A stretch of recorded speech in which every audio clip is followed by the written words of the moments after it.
Hi everybody, it's Tom from Vehicle Visionary. I hope you're having a great day. This is the 2024 Volvo XC90 V6. The Volvo XC90 is best described as having an upscale interior, a very helpful Google-based infotainment system. The good news about that, one of the biggest complaints that I've had over the years with these Volvo vehicles is the complexity of the infotainment system. Now you can do just about everything you need to with voice commands. That makes things easier than ever before. And while this is not the plug-in hybrid model that is available, it offers a very solid combination of plenty of horsepower and great fuel economy, something that not every car maker can say about their plug-in hybrid models. So let's dig in a little bit deeper into this model and see if the features match the price.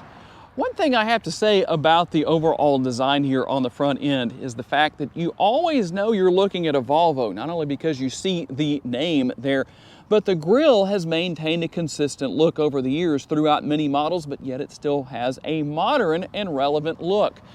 And lighting, well, LED is about all you need to know because that's all you have here. LED headlights, LED daytime running lights, LED fog lights down there on the lower portion of the bumper, and that nice large turn signal or blinker.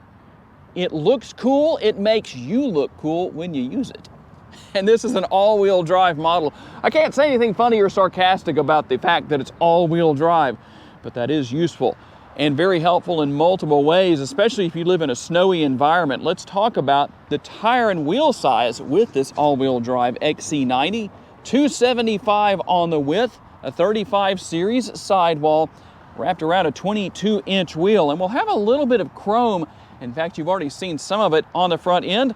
Also on the door sill down there, chrome around the windows as far as the trim goes. And you have power adjustable heated side view mirrors. They are power folding. I'll show you that in just a little bit. Turn signal indicators built in too. I know a lot of you like to see that. I guess that must mean you do use your turn signals.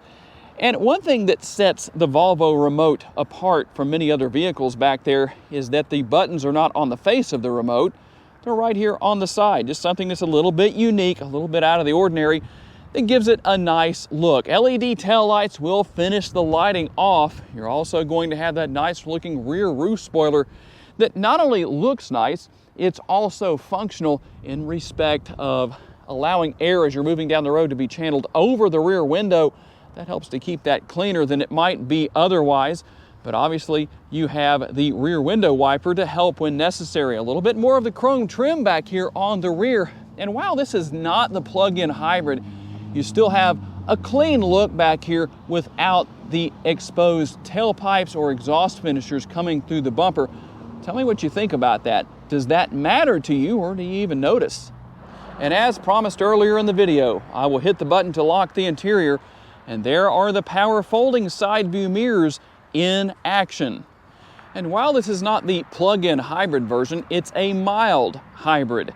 So what exactly is all of this comprised of? Well, you're going to have the 2-liter turbocharged 4-cylinder. It makes a plentiful 295 horsepower, 310 pounds-feet of torque. That's all mated to an 8-speed automatic transmission, and the MPGs come in at 22 city, 26 highway, and if you're curious, this model has an 18.8 gallon gas tank. If you need to do any towing, you can tow up to 5,000 pounds. Cargo capacity comes in at 12.5 up to 65.5 cubic feet of cargo capacity. As you can see, you have the hands-free lift gate right here and plentiful space within the interior. You can have some cargo lighting right here. And then if we want to maximize things, well, we'll start right here and put that down. And here's how everything looks with maximized cargo capacity. And two little things that I want to add to this just to save you some trouble. We're so used to coming right here, and this is what you do with those rear seats. The third row is you'll use this release to lower these seats flat. Well, not in this case. On the middle row seats, you're going to use the lever right here that allows the seat backs to fold down, and they are relatively flat, just the smallest of angle Those are questions that people ask, so I try to answer. As you can see, the seats do recline back, but that's not all. You also have a release right here that you're going to need to lower this middle seat anyway, the seat back, but you can see that you also can make a pass-through out of that. So just some options for configurability as far as everything goes here. If you just need something that sits up through the middle right there, but you still need people sitting in these two seats, guess what? You can do that. And obviously a power lift gate here, you can close it. You can hit this button just to close. You can hit this button to lock the interior as it closes, depending on your situation. I want to take a look into the interior, starting here with the doors. You can see the shade right here, privacy shade. You can use that to block out sunlight, even though there are some nicely tinted windows here for rear seat passengers. Nice materials throughout, which I mentioned earlier, and a very comfortable armrest and a fairly decent size door bin. Now, one thing I do want to show before I tell you about the third row, see how you can move these seats back and forth? That means you can increase leg space for third row passengers. You do need to move that up and out of the way a little bit, a little hard to do one-handed. So let's hop back here. Let's see if I can do this without making a blooper out of this particular scene. That would be very interesting, I'm sure. So here's what we have. That's leg space, in case you were wondering. Now, I don't know how practical this is, but here's what we would have in the way of leg space with this seat all the way up. Probably better for the kids to sit back here. Could the adults do it? Yeah, they could. They might not be as comfortable, but just so you know what's here. And the air conditioning vents right here, really kind of at a very nice angle where they're located right there. And there is also a bottle holder. And let's see, a little bit of space within this area, just kind of a little nice hideaway. And obviously everything duplicated over here on the left-hand side. And obviously a lot more leg space here in the middle row for these passengers. We'll hop inside and close the door. You can see what all is here. I wouldn't call these mapper storage pockets. That's more of a net material, but it's there, it's available, and you can control the air conditioning back here as well. You can see what we have back here in the way of connectivity options, and quite a bit going on here.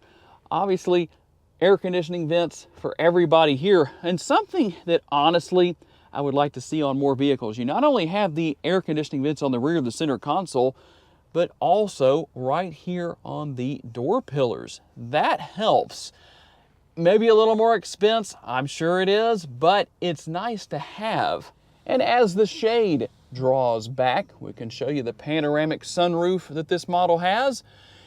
If it gets too warm or too bright, obviously that shade can be drawn forward again. And here on the passenger side door, you can see you have that nice, large, comfortable armrest, a little bit larger door bin. And the seats are power for the driver and passenger, and they are also heated. And one thing that you don't see on a lot of vehicles, but I think you should, vehicles that even cost more than this XC90 don't have seat memory on the passenger side. Not so in this situation. You do have it. And if you're up here looking to open the glove box and, well, where's the button to do that, or the release? It's actually right here. So it is a button, basically. And you can see that there is a lot of space in there. Very nice, plenty of room. And then right here, we're gonna have a little bit of space, storage space. You can see everything that we have, that nice Volvo shifter right there, something that really does have a very elegant look to it. And I like how it fits in your hand really well. That's also nice. Here is how you're gonna start and stop the engine. I know out of habit, I reach up here all the time looking for a button, and there isn't one. I have to remember what I'm sitting in. And you can see what else is here as far as everything goes. And here is the glove box. Now, if you want to use the functionality of the sunroof up there, that's what you're going to use. Basically just kind of a pad right there that will open and close. Well, depending on what you need to do, that's what it handles. Pretty easy to deal with, that's for sure. And here on the driver's side door panel, you can see everything that we have. Obviously, a few additions beyond what we had on the passenger side, and you can see that we have the Bowers & Wilkins sound system. here is the button to control that power lift gate back there. And if the door is open, well, you know it's open, but you should know anyway, right? Now I want you to listen carefully when I start the engine.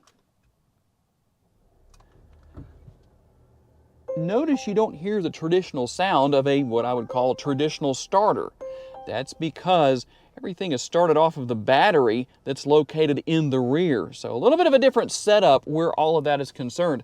And a very nice modern look with the dashboard. You can see the navigation is there. You can make changes to that. There's a lot going on here that you can do depending on the situation as far as managing things. It's real simple. I really like that. And if you want to control those blinkers or turn signals on the outside of the vehicle, well, there's how you do it. In case you ever wondered, that's one of the features you pay on this particular model. Maybe it's not the traditional thing that everybody's vehicle comes with, but this one has it. Okay, I'm being sarcastic. Every vehicle does actually have it, believe it or not. Now, you will control your lights, your exterior lighting right there as well. Your steering wheel mounted controls are here, as well as the control for the front and rear window wipers. Now, I'm not going to demonstrate the Google-based infotainment system here simply because a lot of the time when I do, it sets off Google devices in your homes. So trying to have a little mercy on everybody. I guess I could use that as a prank if I wanted to. But it's all voice activated. Very easy to deal with. You can even adjust the temperature that way. A very simple system to use. And one thing you might notice if you haven't looked at one of these models in the last couple of years, you're saying, how do you change driving modes? Well, you're going to go right here actually to do that. And you can see what you have as far as your drive mode goes. If you need to go into off-road mode, well, there you go. You can do that. And then driver support, you can see that pilot assist is on. And how about your safety features? A very easy way to tell you about that. Lane keeping assist or lane keeping aid. Roadside information. Did I say side? Road sign information. It could be a road sign on the side of the road. I guess we could say that. It's okay to laugh, so don't worry about it. You can laugh at me, not with me. And ready to drive notification. In case you're not sure if you're ready to drive or not. Maybe that's just too easy to figure out, isn't it? And you can see what else is here as far as driving dynamics go. You do have air suspension, so that's going to help in a multitude of ways, including with ride quality. And here is everything for managing the air conditioning system. But again, you can use Google Assistant to do a lot of that. So that is useful. Very nice. You do have the heated seats and the heated steering wheel, as you can see right there, just in case you were curious. And how about our camera? Let's take a look at what we have with the different views around the vehicle. Pretty easy to deal with, I would say, depending on what you need to see and where you need to look. You just select on the screen right here a very clear view. It just makes everything so simple as far as all of that goes. And you can see what else is here. Very simple, very easy to figure out. Now, you do have a good old-fashioned, do we dare call it old school? I guess we can. Control right here for turning the radio on and off and for adjusting the volume. And one thing I did not mention earlier is the fact that we have the parking sensors. I don't know if I can get them to work for me here or not. There they go. So you could hopefully hear that kind of a dinging sound. And then you see the overhead view. It shows me how close I am to the little, I guess you would call that a pillar in front of me. Let's see. There we go. Let you hear it that time. But just one more feature. It's part of what you're paying for. I might as well show it to you. As we start the test drive, I do want to cover a couple of things I forgot to mention earlier. There's just so much here, I can't do it all before the test drive, I guess. At least that's my excuse. But you have a tilt and telescopically adjustable steering wheel. Now, it is manually adjustable, so there's a lever underneath the steering wheel. You simply move, and you're good to go to adjust the steering wheel. You also have a head-up display. I didn't talk about that earlier, and it's also very difficult to see in the bright Louisiana sunshine that we have today, so no big deal. One way or another, we're good on that.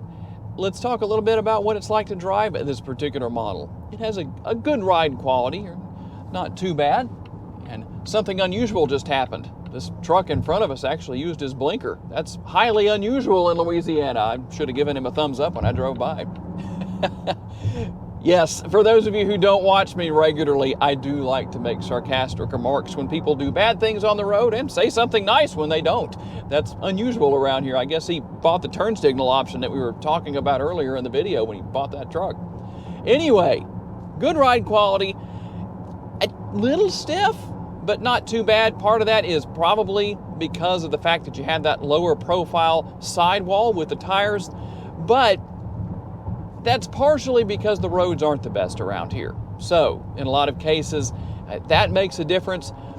You might hop into one of these XC90s and say, man, I think it rides like a Cadillac. So that's one of the things I tell people. You really just need to hop in and drive it yourself. It's hard to really pass on that information in one of these videos. Now, you're gonna notice something here, a little driving tip for you. I didn't turn my blinker on until I was already in the turn lane right there. Normally I wouldn't do that, but with that person coming out of the driveway back there, I didn't want them to see my blinker and think, oh, he's gonna turn right here and then pull out in front of me. Just something that some of us have had experience with before and realize we shouldn't do that again. But somebody will probably say something in the comments section is the reason I say that. But I did turn my signal on when I could.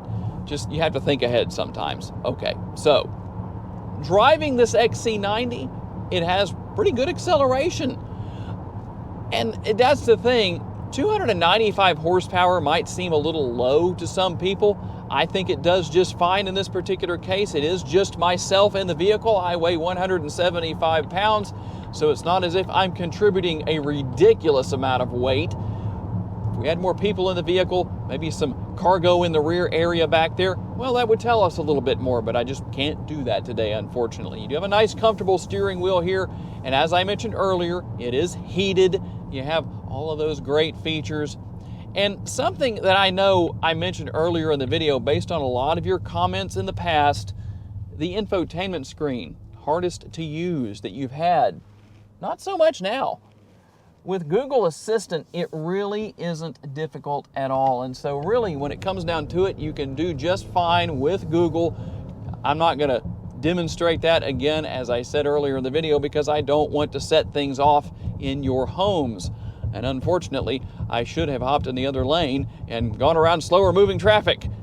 But one way or another, a very well-rounded vehicle. Comfortable seating, easy to get around. It maneuvers nicely. And with all-wheel drive, that is beneficial if you live somewhere where you get a lot of snow, because that's going to obviously help you get around. You know, a lot of people have told me in the past that front-wheel drive is good for snow. Well, all-wheel drive is really the way to go. You can still have trouble with front-wheel drive. So a lot of options and a lot of features here to help in a multitude of ways, depending on your situation. Okay, tell me what you think. Do the features match the price on this 2024 Volvo XC90 B6 all-wheel drive? I want to make sure that sounds like a B and not a V. Tell me what you think about this particular model. I know we hit the main highlights here. I didn't tell you every single thing down to the torque specs for the engine, but who wants to really know that? I think we don't want to make the video that terribly long. So tell me what your thoughts are. If you plan to buy one of these models, what trim level do you want? Exterior color? Tell me how you want to spec it out. I do want to say a special thanks to my friends here at Volvo Cars of Shreveport for loaning me this XC90 for the day. And a special thanks to each and every one of you for being kind enough to give me the opportunity to give you a vision for your next vehicle. If you enjoyed this video and haven't subscribed to the Vehicle Visionary YouTube channel just yet, please consider doing so. And if you would like to learn about additional vehicles you may wish to consider purchasing, check out the video that's on the screen right now, and I will see you there.